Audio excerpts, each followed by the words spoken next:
the fastest growing renewable energy markets in the world. Really twofold reasons for that. One is a very strong regulatory push that the government has towards growing the capacity addition of renewable projects in India. And towards that, we've had several schemes, including commitments to be at 500 gigawatts by 2030 of renewable energy, a lot of PLI benefits to move the economy to become a lot more self-sustainable path. And then finally, you also have, structurally cost competitive advantages in India, which make us one of the lowest cost energy nations in the world. These are actually very big differentiators when you think about it. Some of the challenges that you mentioned around, land acquisition and connectivity, I think that's just manifesting because of the pace of growth that the country is going through around capacity additions, and equally with all of the demand that the country is that is coming through because of the strong GDP growth in the country. Bhavin, Vivek just mentioned about the challenges that the two segments, infrastructure and renewable energy, are facing. But they are also the two segments where there is the largest emphasis of the government as well.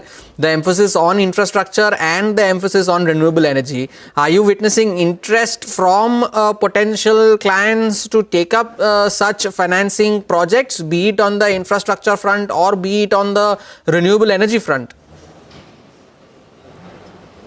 Yes, absolutely. Look, over the years, India has emerged as the country to go to within Asia Pac if you wanted to deploy large check sizes in a regulatory stable framework.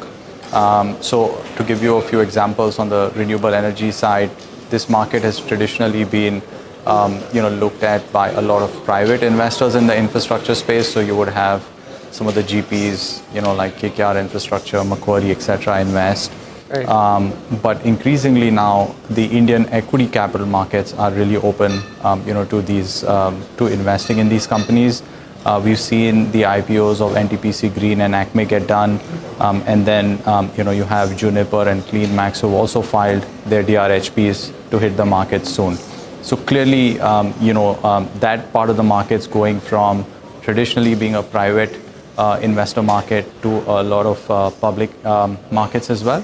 And then, on the other infrastructure side, you have lots of roads, where you have a variety of investors, both public and private, that are invested through the InvIT framework that the government has come up to enable for such assets to be quickly acquired by investors. Right. Bhavin, a quick word, especially when it comes to deal financing, deal structuring. You have seen quite a few companies, number one, divest assets through the InvIT route, and also you've seen quite a lot of private equity interest in this particular space. Going forward, do you see a lot more of that happening? And also, which mode of bidding do you feel is the best suited as far as India's infra space is concerned, especially when it comes to road assets? Sure. So I think the government has sort of come up with a very transparent auction process, to divest roads or privatize roads, which is the TOT program that the government runs. And here I think, we've seen a tremendous interest from all kinds of international investors, be it strategics or private equity, as you were mentioning, right? So that continues to be an exciting area for people to participate. Those are larger check sizes, and require a lot more sophisticated calls on traffic patterns, ability to finance those assets, etc. And so you see more sophisticated investors geared towards that. But once you have assets that are seasoned, that have a demonstrated track record of operations, it becomes very easy to flip these into InvIT structures that are then accessible, to normal retail and HNI offices, which makes it a very exciting space.